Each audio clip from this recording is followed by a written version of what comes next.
Buenas tardes, licenciado. Buenas tardes, licenciado. Buenas tardes, licenciado. Buenas tardes, licenciado. Gusto verlo. Buenas tardes, Lee. Gracias, bienvenidas, bienvenidos.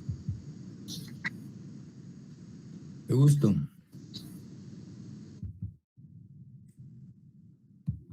Vamos a tratar de aprovechar la tarde de hoy para hacer un poquito de énfasis en este tema que en algún momento ya lo hemos abordado, pero así tangencialmente. Entonces vamos a tratar de aprovechar el día de hoy para abordar el tema sobre la fundamentación filosófica de la interpretación y la argumentación jurídica, pero va a ser más concretamente, vamos a abordar el tema de la interpretación jurídica como parte del marco, digamos, de la plataforma programática del curso.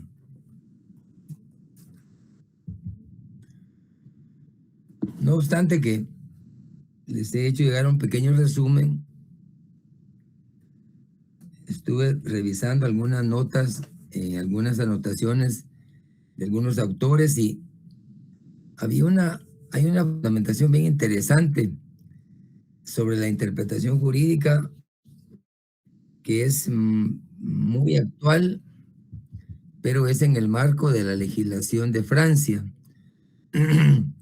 Y como hay algunas variantes en el sistema constitucional de Francia, opté mejor por, digamos, hacer más énfasis en lo que, en las lecciones que nos ha dado Jerónimo Betegón, porque es más aplicable a lo nuestro. Sin embargo, previo a abordar las variantes, me interesa que le demos lectura básicamente a 4 artículos. 2 artículos que son propios de la Constitución,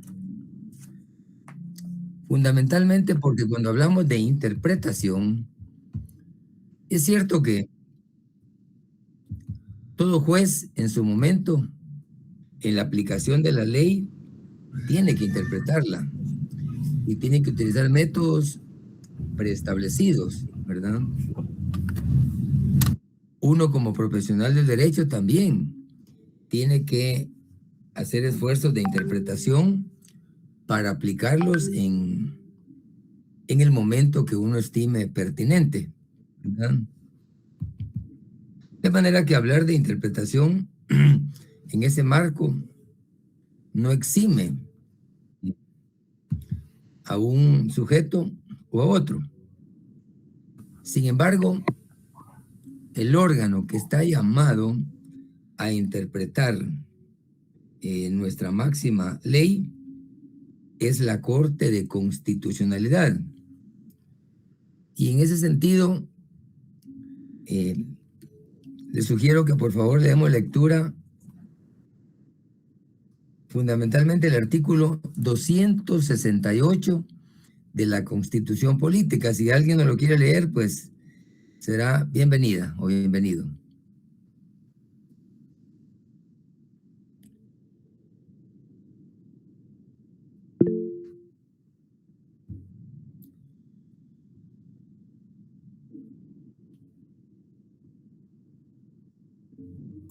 Licenciado, le voy a dar lectura al artículo, no sé si está bien. Sí, es tan amable, Luis Fernando. Gracias, licenciado. El capítulo 4, Corte de Constitucionalidad, artículo 268. Función esencial de la Corte de Constitucionalidad. La Corte de Constitucionalidad es un tribunal permanente de jurisdicción privativa, cuya función esencial es la defensa del orden constitucional. Actúa como tribunal colegiado con independencia de los demás organismos del Estado y ejerce funciones específicas que le asignan la Constitución y la ley de la materia. La independencia económica de la Corte de Constitucionalidad será organizada con un porcentaje de ingresos que corresponde al organismo judicial.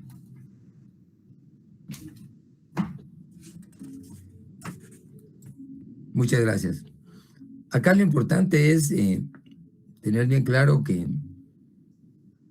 el fundamento, digamos, de la Corte de Constitucionalidad lo encontramos en el artículo 268 de la Constitución. Y tomemos muy en cuenta que el órgano máximo en materia de interpretación constitucional es la Corte. Obviamente, lo cual no exime de esa función a los diferentes órganos o a los auxiliares mismos de la justicia, ¿verdad? No vamos a entrar en el tema de requisitos de magistrados ni la presidencia, porque eso es algo que ya es, digamos, del conocimiento. Pero sí me interesa que hagamos un tanto de énfasis en el artículo 272 del mismo cuerpo legal, porque es importante conocer las funciones de dicha corte.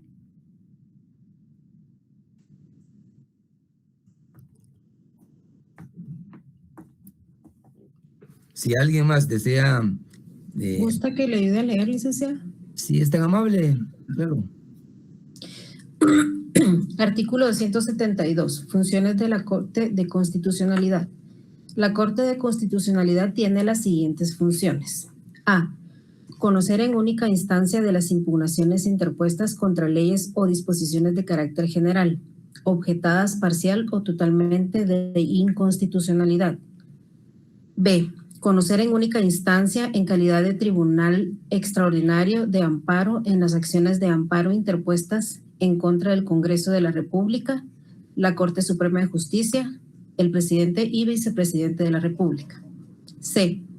Conocer en apelación de todos los amparos interpuestos ante cualquiera de los tribunales de justicia. Si la apelación fuera en contra de una resolución de amparo de la Corte Suprema de Justicia, la Corte de Constitucionalidad se ampliará con 2 vocales en la forma prevista en el artículo 268. D. Conocer en apelación de todas las impugnaciones en contra de las leyes objetadas de inconstitucionalidad en casos concretos, en cualquier juicio, en casación o en los casos contemplados por la ley de la materia. E. Emitir opinión sobre la constitucionalidad de los tratados, convenios y proyectos de ley, a solicitud de cualquiera de los organismos del Estado. F. Conocer y resolver lo relativo a cualquier conflicto de jurisdicción en materia de constitucionalidad. G. Compilar la doctrina y principios constitucionales que se vayan sentando con motivo de las resoluciones de amparo y de inconstitucionalidad de las leyes, manteniendo al día el boletín o gaceta jurisprudencial. H. Emitir opinión sobre la inconstitucionalidad de las leyes vetadas por el Ejecutivo alegando inconstitucionalidad. E. Y actuar, opinar, dictaminar o conocer de aquellos asuntos de su competencia establecidos en la Constitución de la República. Muchas gracias. Como podemos ver, el fundamento de la Corte está en la Constitución y las funciones en la misma.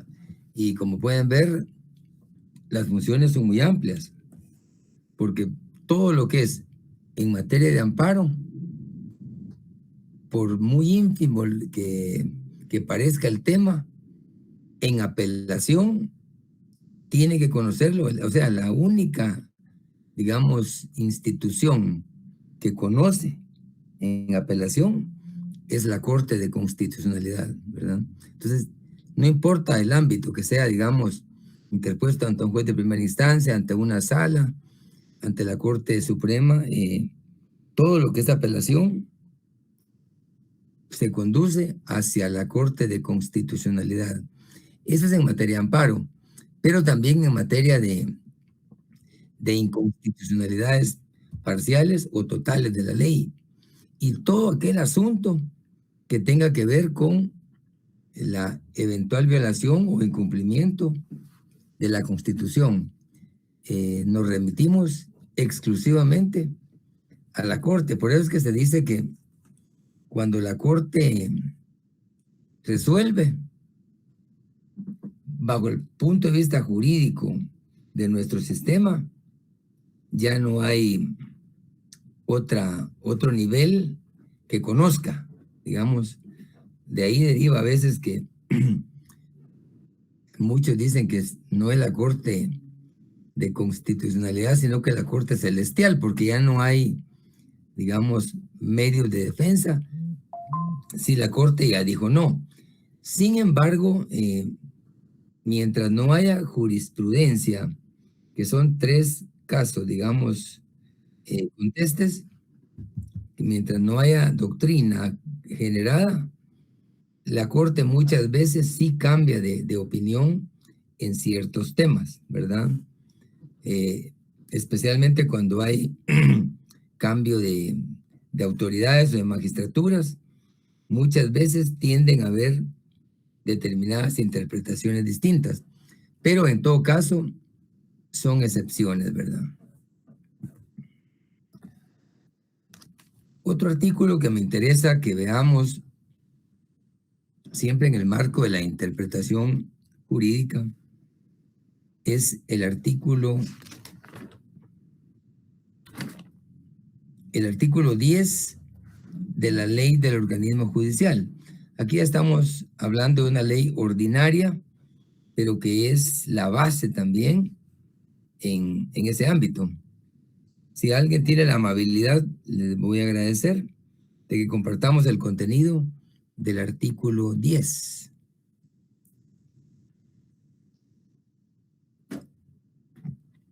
De la ley del organismo judicial. Con gusto lo puedo leer, Nick. Si es tan amable. Muy Claro bien. que sí.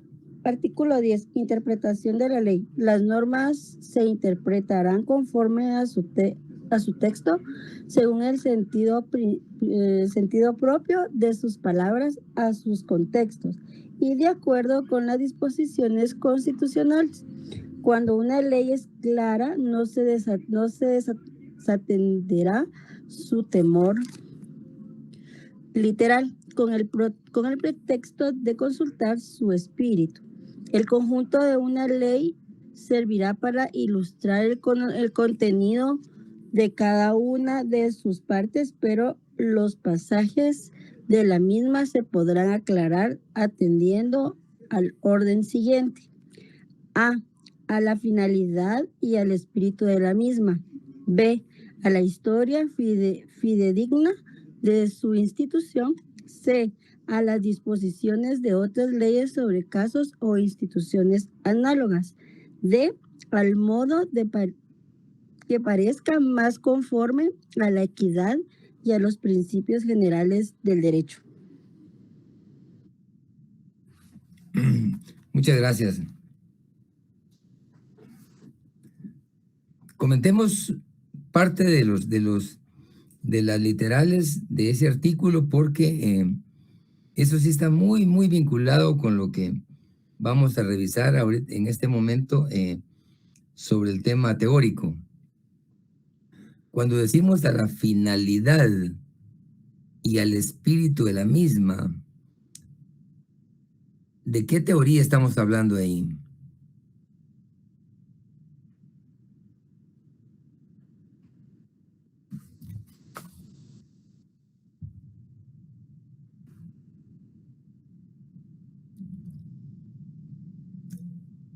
¿Alguien desea compartirnos cómo vinculamos el concepto finalidad? Licenciado, podríamos relacionarlo con el argumento teológico, porque como al final busca axiológico. Perdón, sí, que busca el fin. Es correcto. Es justamente axiología, porque el fin, la finalidad. O sea, tiene sentido, digamos, la literal con la teoría axiológica. que pretende profundizar en los fines. Y cuando hablamos del espíritu, alguien dirá, como decía un compañero, la ley dice, y él contradecía, la ley no dice porque la ley no habla, decía. Pero cuando se refiere al espíritu de la ley, ¿de qué estamos hablando? ¿Dónde encontramos el espíritu de la ley?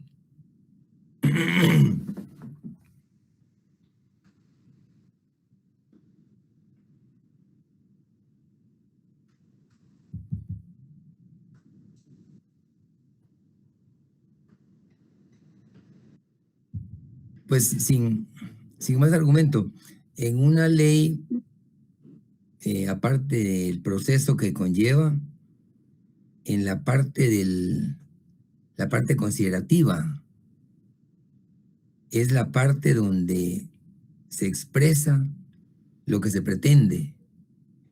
No es normativa porque no se aplican los considerandos, pero en la declaración de principios o en los antecedentes que después se convierten en considerandos, encontramos el espíritu de la norma, ¿verdad?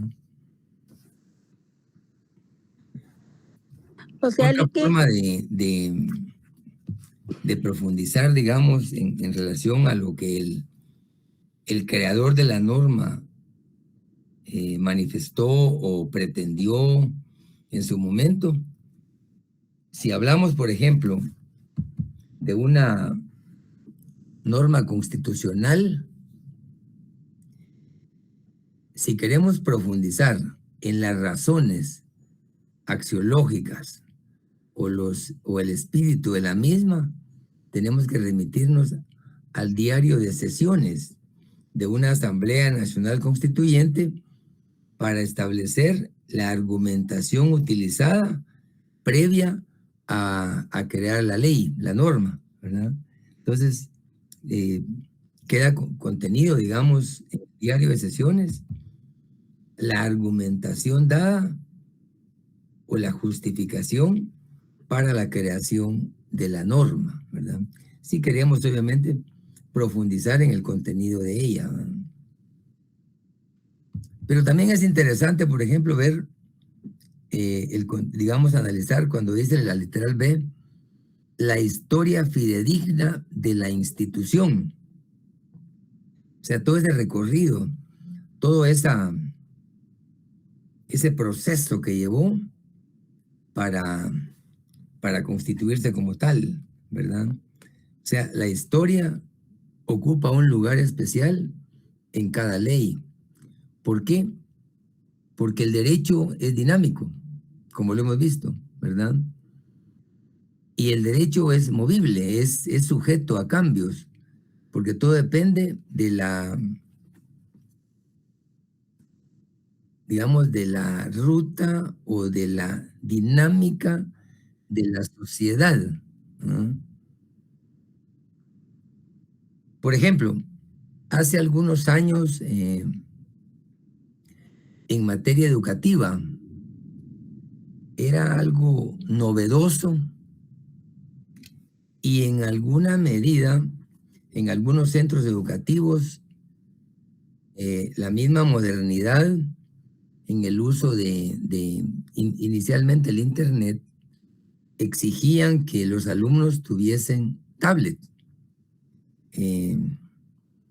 o computadoras portátiles, en fin, o un mecanismo que los actualizara, ¿verdad?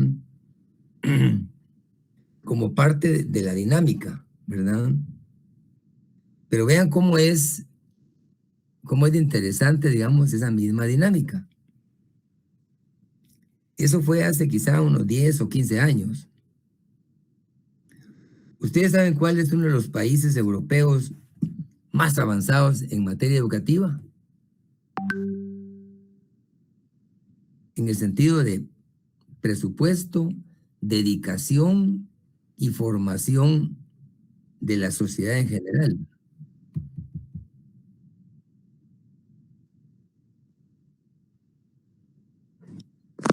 No sé si es Suiza, licenciado. No, Alemania. tampoco. Finlandia. Finlandia sí es un país muy desarrollado y muy dedicado a la educación, pero hay uno que lo supera. Y así en concreto, les comento esto porque es algo, digamos, que llama la atención, pero que viene al caso, en el sentido de que la dinámica va más allá que el propio derecho, ¿verdad? Hace algunos años les decía que era súper novedoso el tema o la exigencia de actualizarse a través de tablets para los niños o los jóvenes. Pero ¿qué les parece? Que el país más avanzado en materia educativa es Suecia. Es impresionante la dedicación a las políticas educativas y la atención, ¿verdad?, que eso implica, ¿verdad? ¿Y qué les parece? Que acaban de crear cierta normativa en donde están limitando el uso de la tablet. No es que estén, digamos, echando marcha atrás y volviendo a otra época, no. Pero se han dado cuenta de que los resultados de contar o de privilegiar el uso de ciertos instrumentos tecnológicos no está influyendo en la capacidad intelectiva, en la capacidad de aprendizaje y en el ejemplo que ellos están acostumbrados a tener en temas educativos. Y están restringiendo y buscando el mecanismo para que se vuelva a la parte más práctica. Por eso es que yo sí cuestiono un poco a veces el no hacer uso de las clases, digamos, como tradicionalmente se han manejado, porque se aprende más en la práctica, más en el contacto humano, ¿verdad? Se asume una mejor responsabilidad y se obtiene un mejor aprendizaje.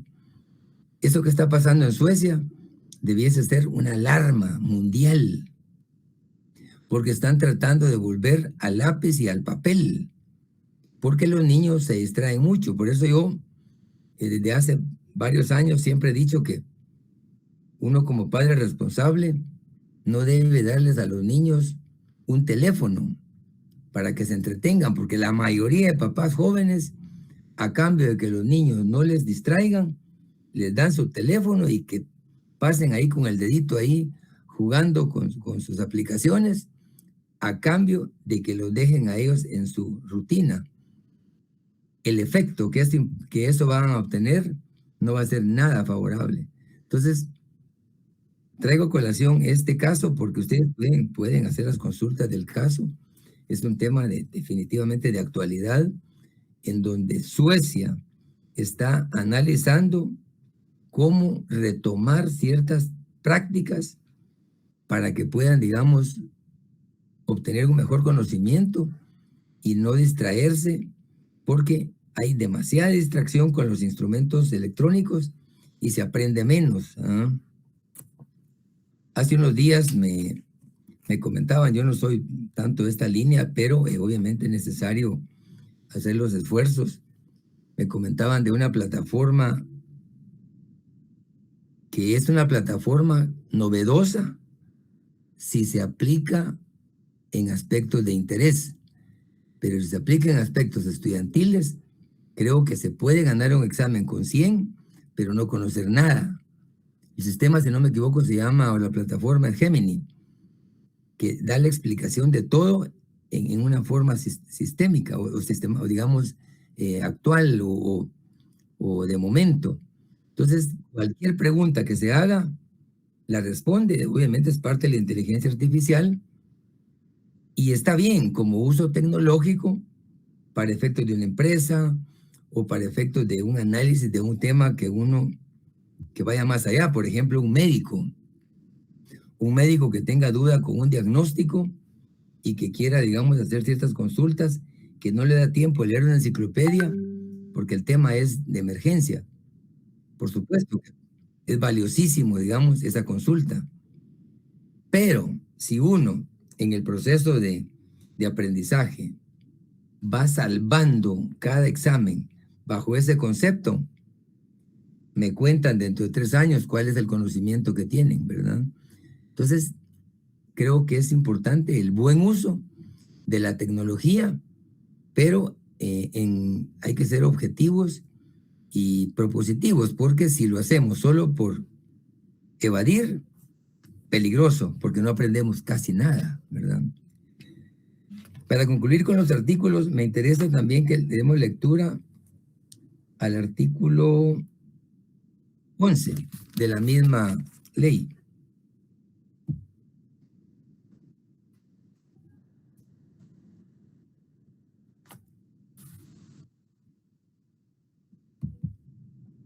¿Alguien nos lo quiere compartir, por favor?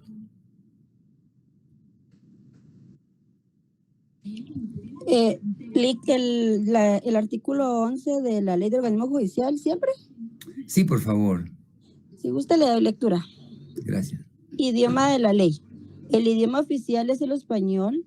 Las palabras de la ley se entenderán de acuerdo con el diccionario de la Real Academia Española, en la aceptación correspondiente, salvo que el legislador las haya definido expresamente. Si una palabra usada en la ley no aparece definida en el diccionario de la Real Academia Española, se le dará su aceptación usual en el país, lugar o región de que se trate. Las palabras técnicas utilizadas en la ciencia, en la tecnología o en el arte se entenderán en su sentido propio, a menos que aparezca expresamente que han usado en sentido distinto.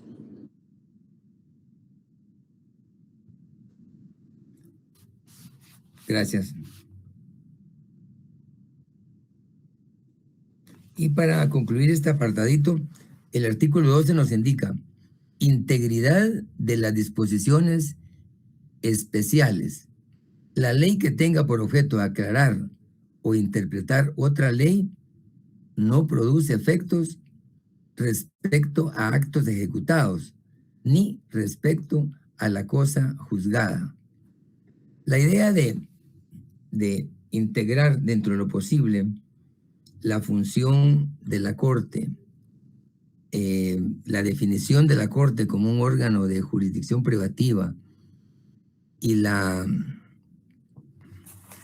forma de interpretar la ley según la ley de organismo judicial es justamente con el objeto de que tengamos bien claro que tenemos dentro del sistema legal fundamentos que nos orientan en la aplicación o en la integración de la ley, porque una vez dice, bueno, ¿y esto de dónde surge? ¿Verdad?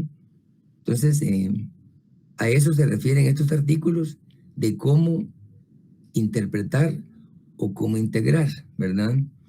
Y de esa cuenta, pues vamos a entrar en el marco de las teorías filosóficas aplicables a la interpretación de la ley. ¿Algún comentario sobre lo que estábamos hablando, derivado de los artículos y lo que les decía de del uso adecuado de la tecnología?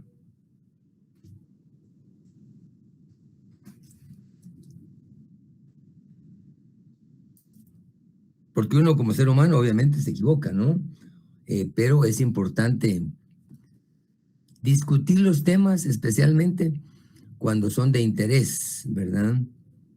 No con el afán, digamos, de criticar propiamente, sino de integrar información y captar lo que beneficia, ¿verdad? Porque muchas veces hay cosas que no se dicen porque no hay interés, pero la vida requiere que seamos prudentes, pero también objetivos, ¿verdad?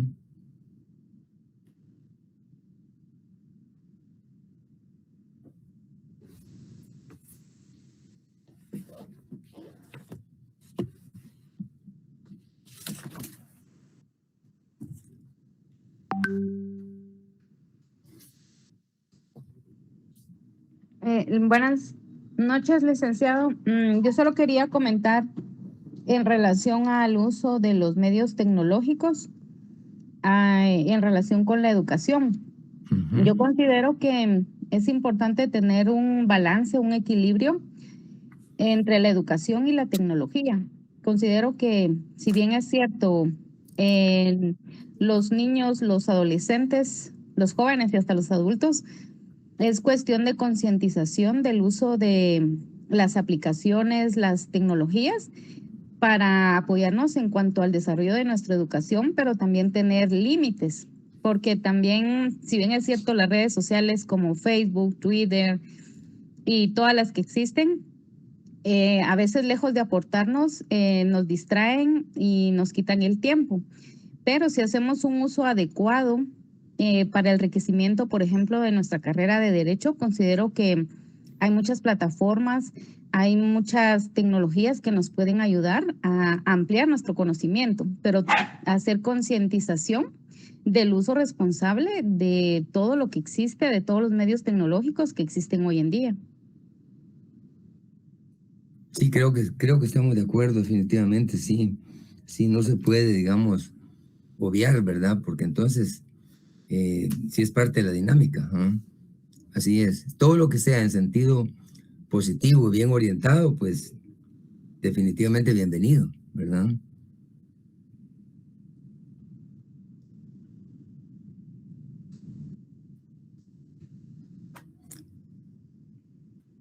Bien. Cuando hablamos de la fundamentación filosófica de la interpretación y la argumentación, tenemos brevemente que referirnos a su origen, ¿verdad? Y en ese sentido, tal como lo han dicho los doctrinarios, el derecho no solo es objeto de la interpretación, sino también de la aplicación, lo cual significa que sus normas pretenden ser la premisa mayor de un razonamiento que enjuicia los comportamientos y que puede culminar en una decisión con fuerza jurídica, susceptible de imponerse coactivamente. Y obviamente aquí estamos hablando de normas jurídicas, que una de sus características es la coacción, la obligatoriedad y la generalidad en su aplicación, ¿verdad? Derivado de distintos planteamientos, nace así la teoría del razonamiento o de la argumentación jurídica, cuyo objeto es doble: analizar o describir cómo actúan efectivamente los juristas. Esto es, mostrar el camino que conduce desde las normas que han de ser aplicadas y desde los hechos que han de ser enjuiciados, hasta la decisión o fallo, o sea, que puede ser una sentencia, un laudo o la forma que concluya un proceso. Y complementariamente, proponer modelos de razonamiento que hagan más seguro, previsible y aceptable dicho fallo.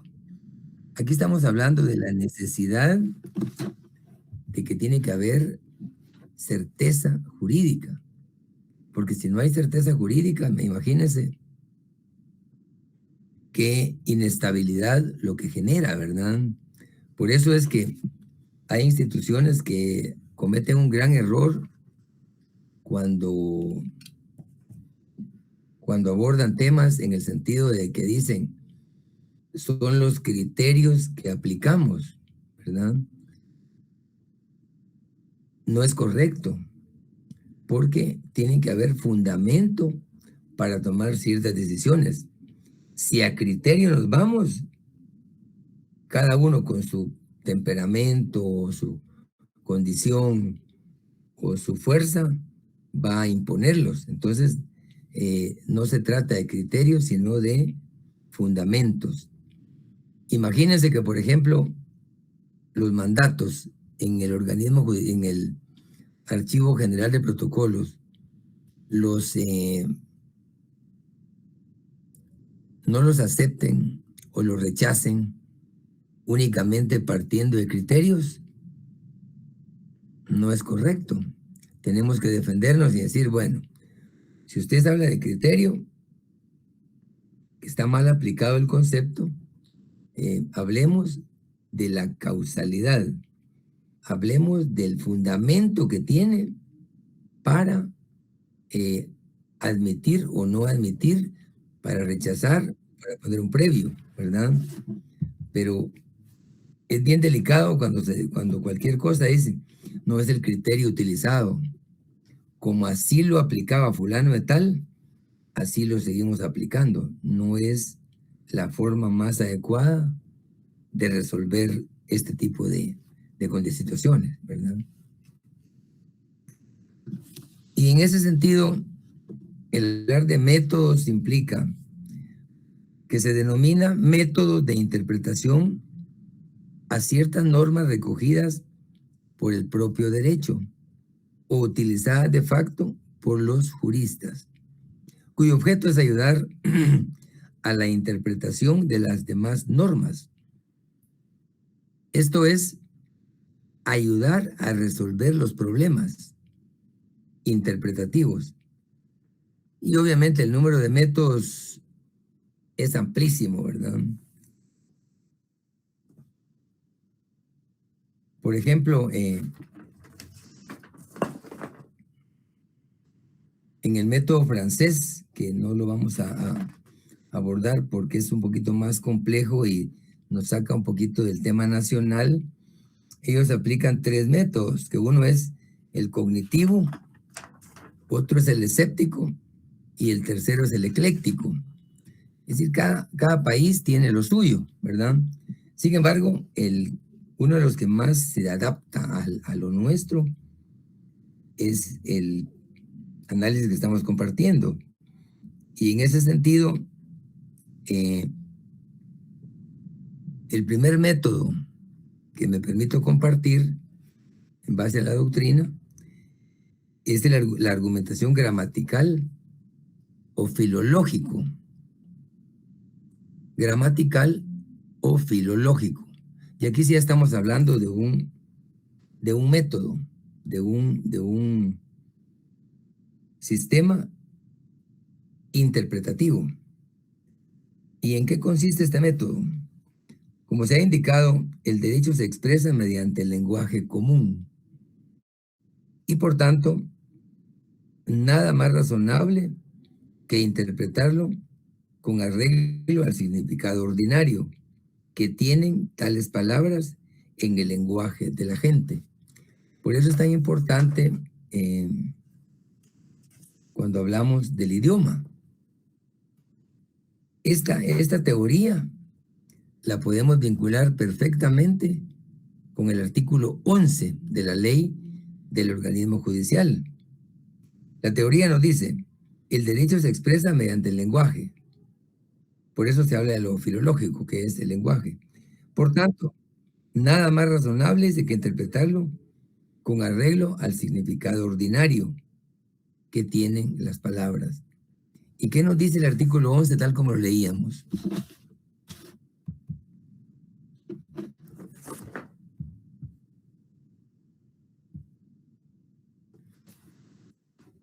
El idioma oficial es el español, en el caso nuestro.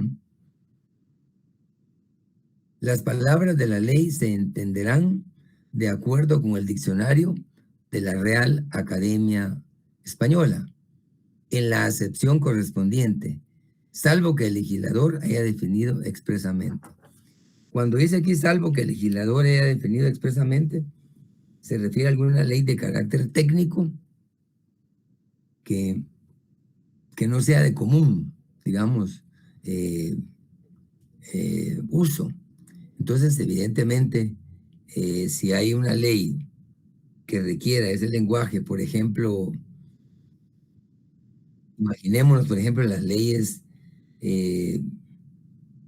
aplicables al desarrollo avícola o al desarrollo ganadero, ¿verdad?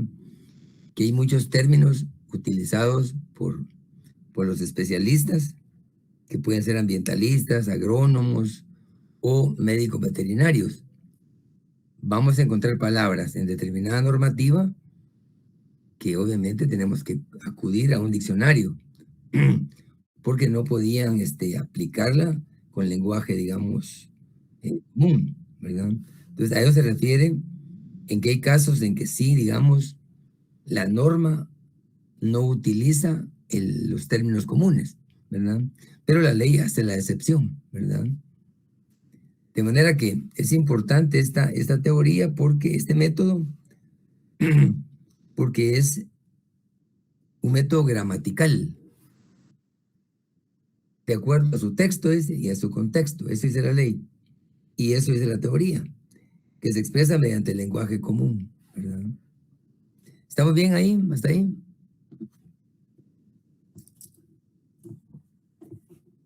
Sí, licenciado.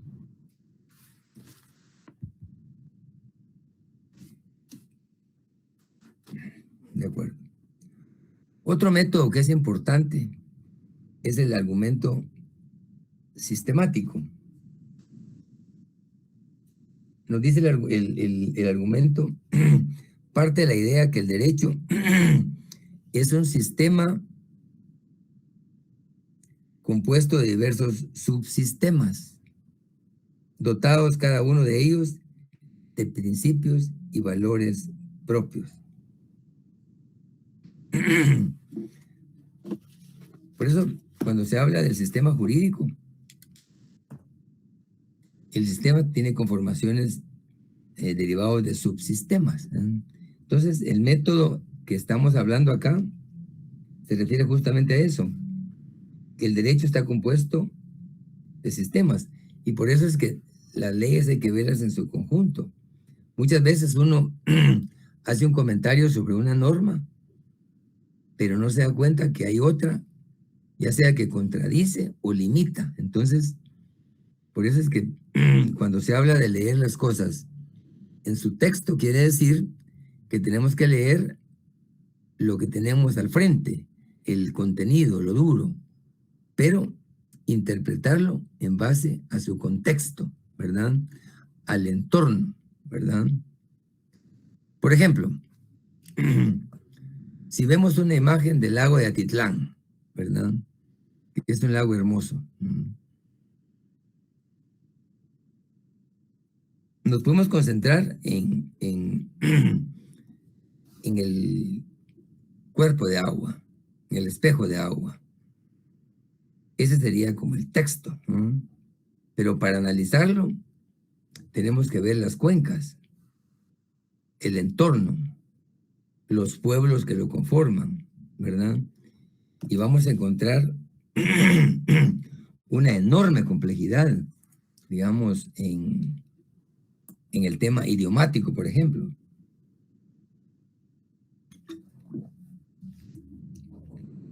¿Saben cuántos idiomas se habla, por cierto, ahí? Solo en Sololá.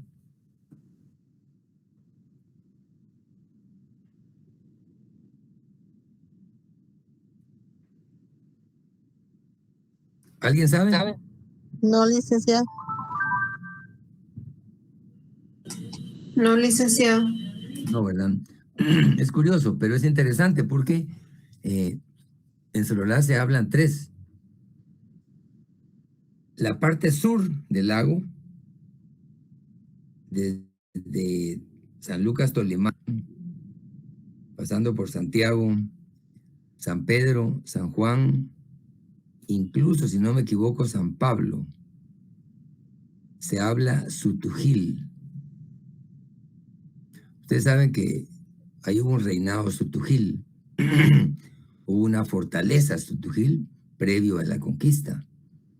Fue un pueblo muy aguerrido, muy defensor de sus intereses, ¿verdad? Y por eso actualmente se sigue dando ese fenómeno de que son muy aguerridos. No se quedan calladitos, se defienden.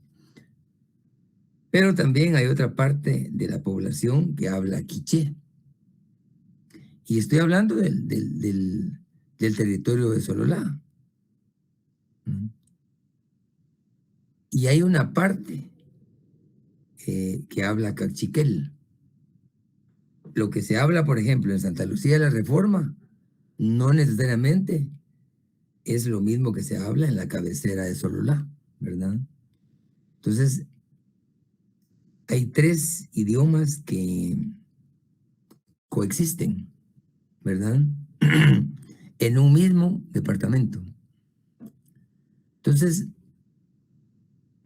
eso sería parte del contexto para analizar algunas cuestiones relacionadas, por ejemplo, con el lago, ¿verdad? Por ejemplo, el lago habría que analizar por qué, a pesar de tanto maltrato o de tanta indiferencia con las aguas servidas que se descargan al lago 24 horas al día. ¿Y por qué todavía el lago se sigue viendo transparente? Es una bendición porque con toda la carga o la descarga, digamos, que recibe de aguas servidas, la historia pudiese ser como la historia del lago de Amatitlán. Sin embargo, hay algunos fenómenos que por la naturaleza le ayudan al tema del lago. Por ejemplo, un fenómeno natural que le ayuda es el chocomil, que es ese fenómeno de viento que circula de sur a norte en determinadas horas del día, que por cierto se vuelve peligrosa la navegación en determinado momento. ¿Pero eso qué implica? Que es una generación de oxígeno que hace que el agua que está ubicada a las orillas de San Lucas aparezcan en las playas de las Cristalinas a la altura de San Pablo en un mismo día, sin necesidad de airadores o alguna tecnología moderna, sino que es natural el fenómeno. Y otro aspecto técnico que le favorece es la profundidad del lago, que hay una parte del lago que tiene 320 metros de profundidad. Entonces, toda la erosión que se da y todo el asolvamiento que se va generando natural ha permitido que perdure por muchos años y que no sea tan evidente como el lago de Amatitlán, que ya tiene áreas de 20 metros o 30 metros de profundidad. Entonces, que se está volviendo un pantano, lamentablemente, pudiendo ser un cuerpo de agua que alimentaría las generaciones venideras de la capital incluso, ¿verdad?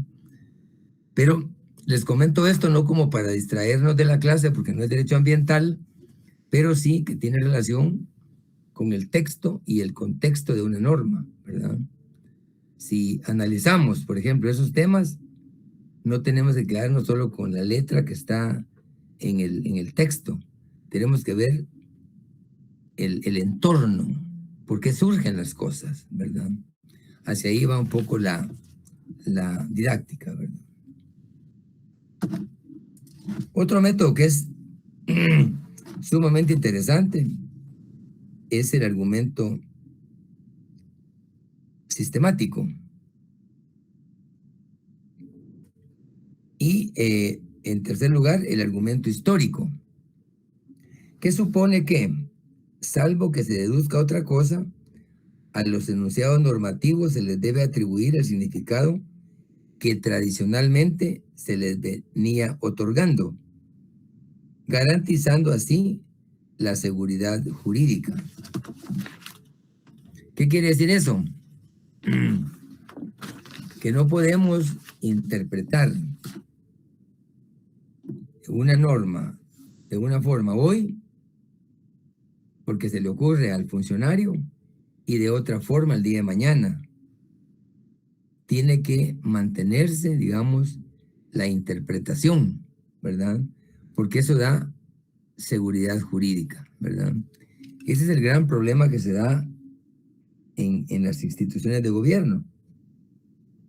Las instituciones de gobierno, casi todas, inmediatamente que hay un cambio, para nuevo gobernante o para las nuevas autoridades, todos los que estaban anteriormente no servían para nada y se van y llegan otros a aprender o a intentar aprender y empiezan titubeando, dilatando procesos y transfiriendo responsabilidades, ¿ah?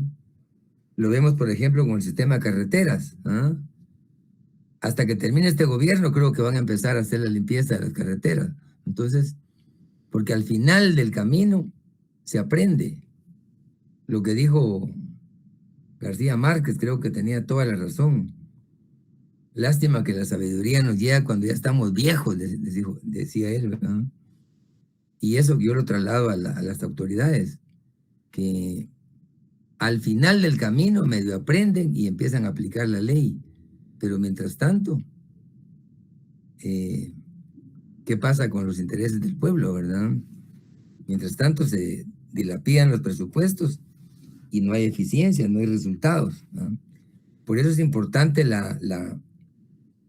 argumento histórico que supone, salvo que deduzca otra cosa, a los enunciados normativos se les debe atribuir el significado que tradicionalmente se le venía otorgando, garantizando así la seguridad jurídica.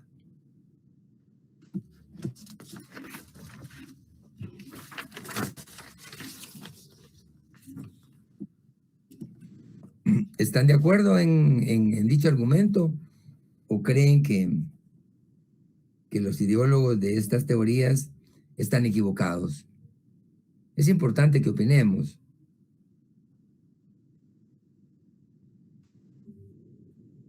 ¿Qué dice Andrea Fuentes de este argumento?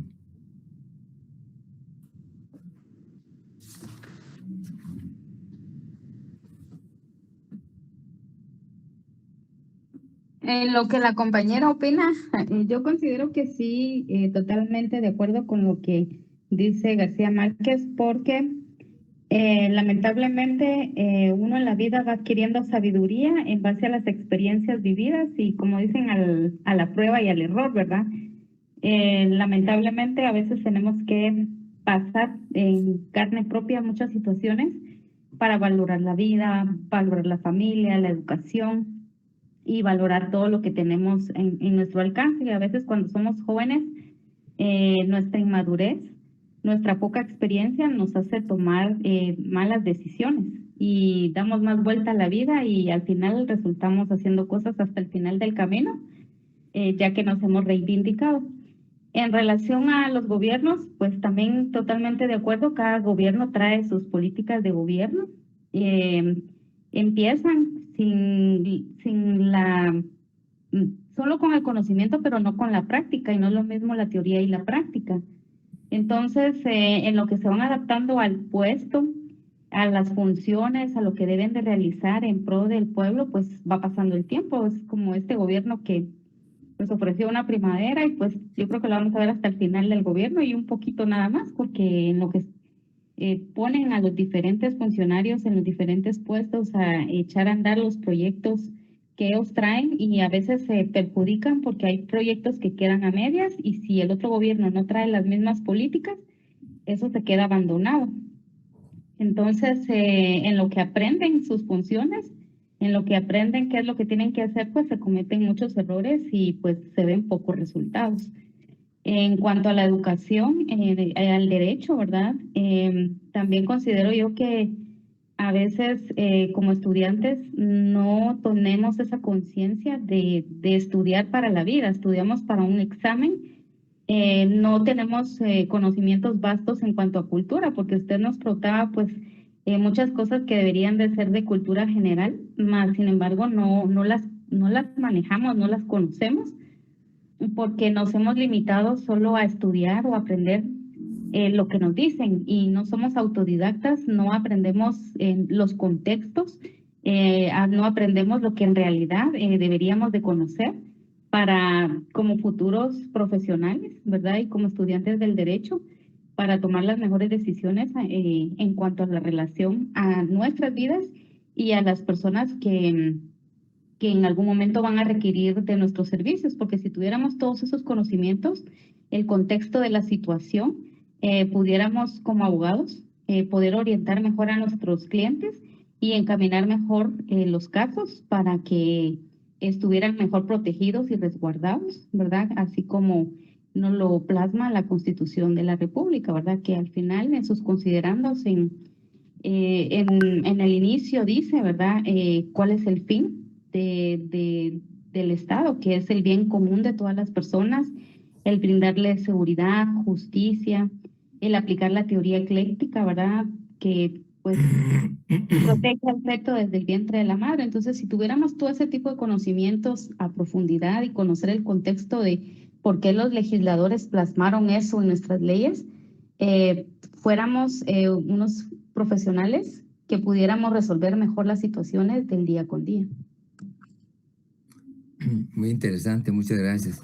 Sí, esa es la idea, ¿verdad? De que aprovechar al máximo los espacios, el tiempo, e ir más allá, porque la vida es hermosa, ¿no? El país que tenemos es un gran país, pero que a veces no nos detenemos en valorarlo en su justa dimensión, porque a veces uno cae en la búsqueda de lo que pretende a futuro y no valora lo que tiene en el presente. Y a veces uno resulta comiendo ansias y al final se va el tiempo, se va la vida y no se realiza. Entonces, quiere mucho cuidado, pero si estamos a tiempo de hacer un parteaguas en nuestro quehacer, pues enhorabuena, porque al final para eso venimos, para pasarla bien, para aprender, para disfrutar, para comer bien, para vestirnos bien, para andar en un buen carro, estar en una casa ordenada, en fin, tener un buen jardín, buenas amistades. Esa es la vida. En cuanto al argumento sociológico, también es interesante profundizarlo, porque nos dice el argumento que el derecho, dice, envejece, o, visto desde otra perspectiva, el cambio social se muestra más rápido que el cambio normativo. Por eso, este argumento ordena que los enunciados jurídicos se interpretan teniendo en cuenta no la realidad que contempló el autor de la norma, sino la realidad del tiempo en que ha de ser aplicada. Y, por tanto, dando relevancia a los cambios culturales, políticos, tecnológicos, etc. Lo interesante acá es que dice que el derecho envejece. ¿Qué quiere decir eso? Que la vida es dinámica y los cambios son vertiginosos. Entonces, por eso las cosas tienen que irse actualizando, ¿verdad? Entonces, no siempre, pareciera que se contradice con lo histórico, pero no es así. Porque aquí lo que quiere decir es que, de acuerdo a los cambios culturales, a la política, a lo tecnológico, se tienen que ir ajustando las cosas, ¿verdad? Entonces, no podemos, digamos, pretender obviamente no actualizarnos.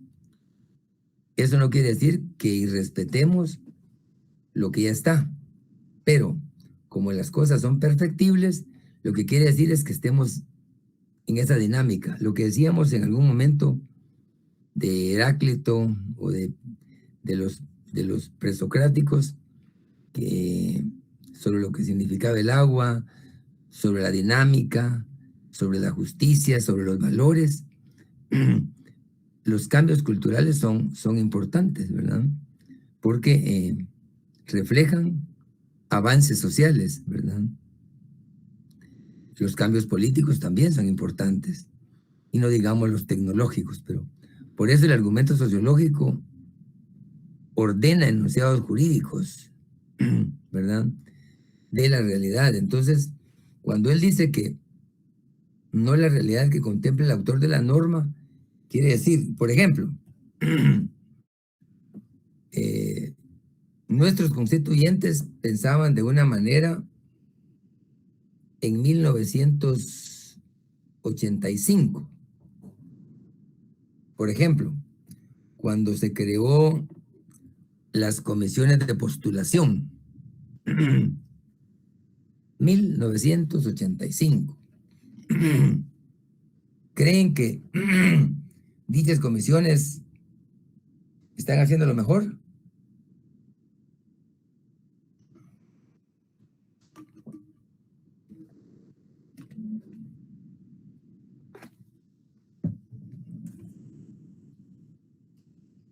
¿Qué dice Leslie? Vanessa, ¿cree que las comisiones de postulación están ejerciendo su máxima expresión o están dando el mejor resultado?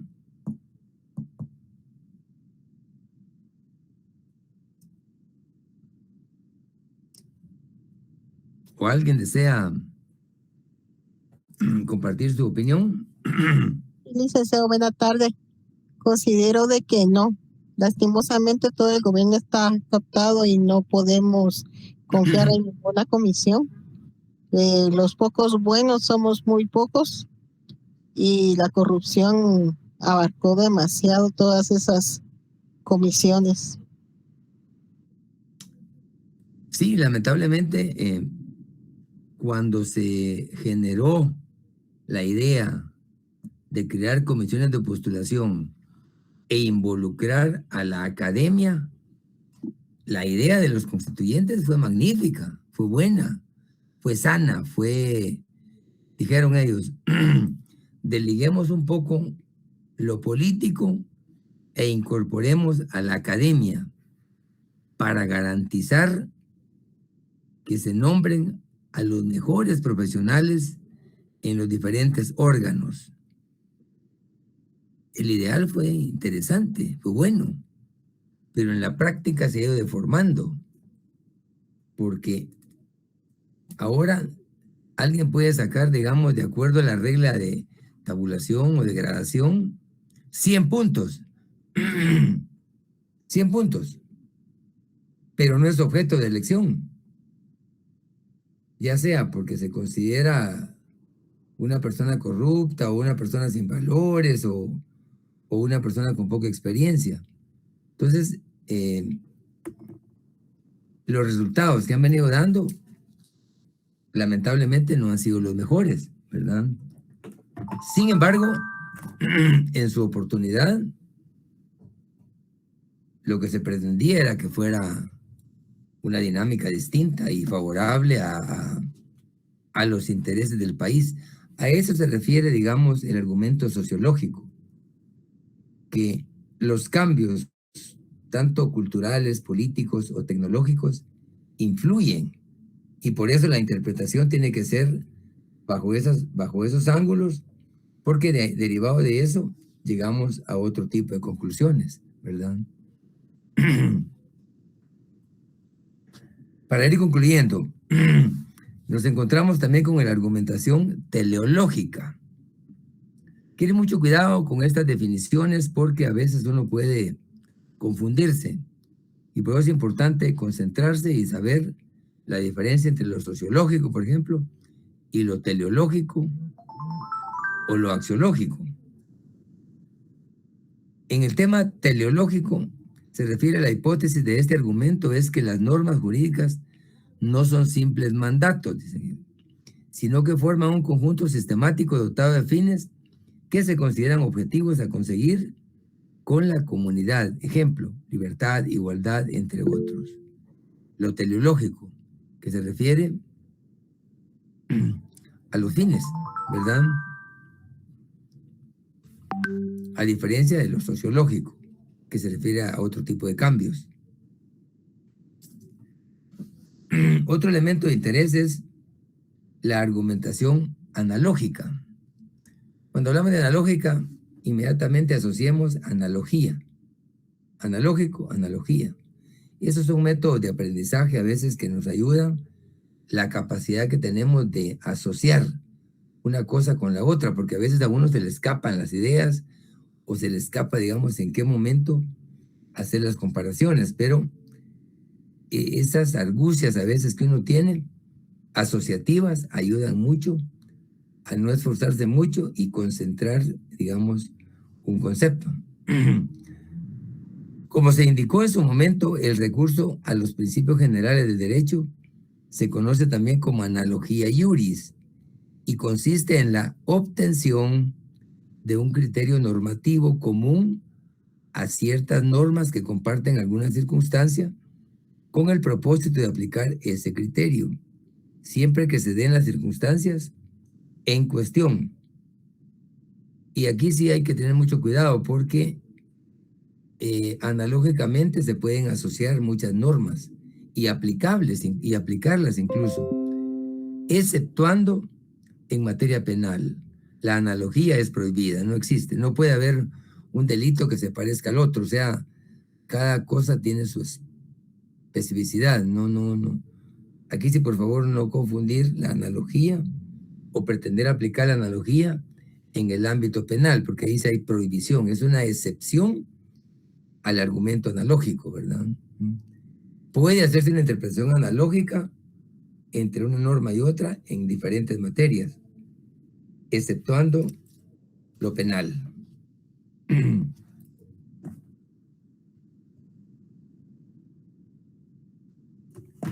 relación al argumento a contrario, viene a ser el opuesto al analógico, pues supone que, dada una cualificación normativa de cierto sujeto o grupo de sujetos, por ejemplo, una obligación, un poder o una facultad. ¿Qué quiere decir esto? Argumento contrario. Por ejemplo, el Congreso es que su máxima función es crear leyes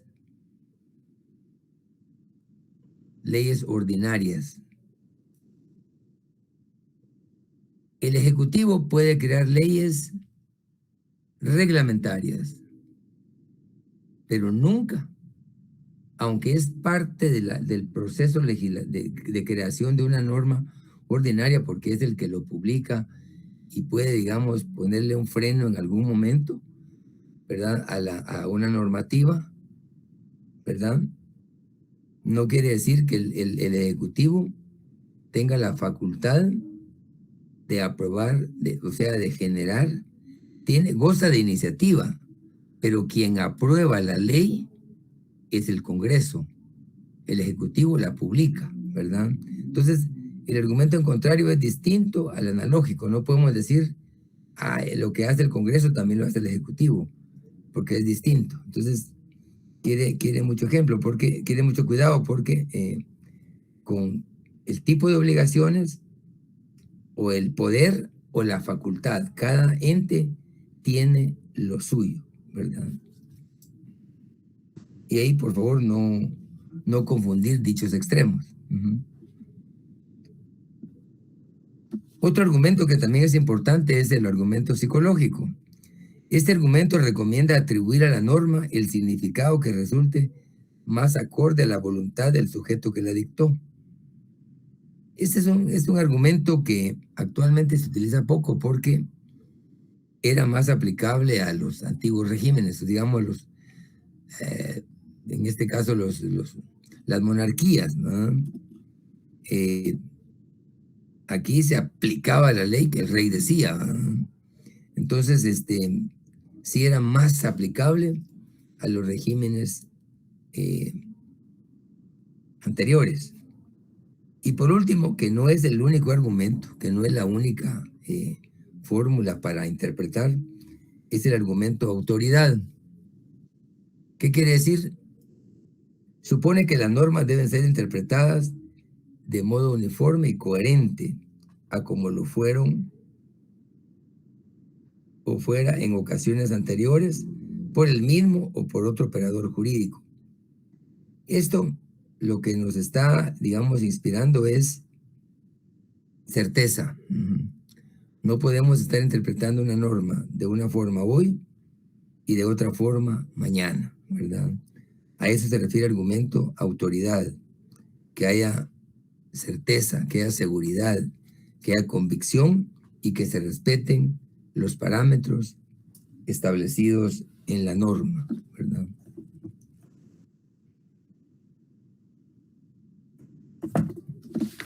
¿Algún comentario sobre el contenido, sobre lo expuesto? O ya nos dio sueñito ahí porque queremos ir a verla, queremos continuar con la serie en Netflix. Oh, licenciado, solo agradecer por su tiempo, sus conocimientos y siempre se aprende bastante en cada cátedra que usted nos imparte. Muchas gracias.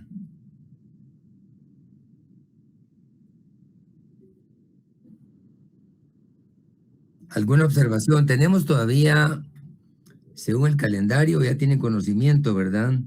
Nos corresponde el examen final, si no me equivoco, el 19, ¿no? Sí, licenciado. Prácticamente arrancamos con los exámenes finales, ¿verdad? Así es, el 19 con filosofía, licenciado. Ujú. Afortunadamente para ustedes, pan comido, ¿verdad? Eso sí. Licenciado, ¿le puedo dar mi opinión en relación a lo de visto hoy en clase? Diga, claro. Pues yo considero pues que la interpretación jurídica pues es bastante importante, ¿verdad? Porque de ahí creo que se desarrolla o se va a desarrollar todos los procesos que nosotros a bien tengamos a resolver en algún momento. Y creo que el tema de hoy fue bastante interesante e importante porque el saber interpretarla en algún momento, cómo aplicarlo, ¿verdad? Va a ser muy importante en derecho, pero así que en casos reales que nos toquen en algún momento, ¿verdad?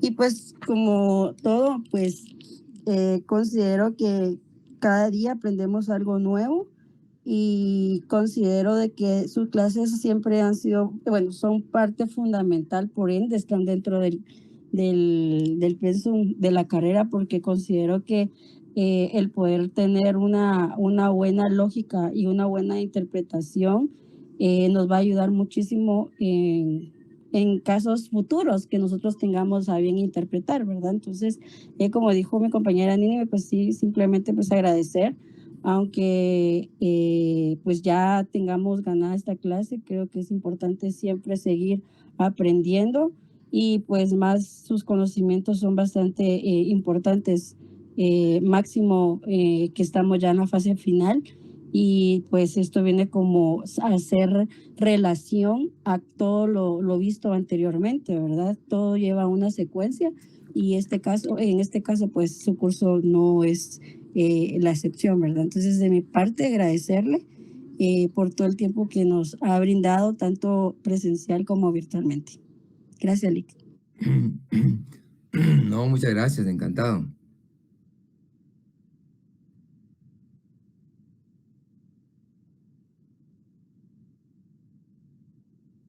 Licenciado, buenas noches.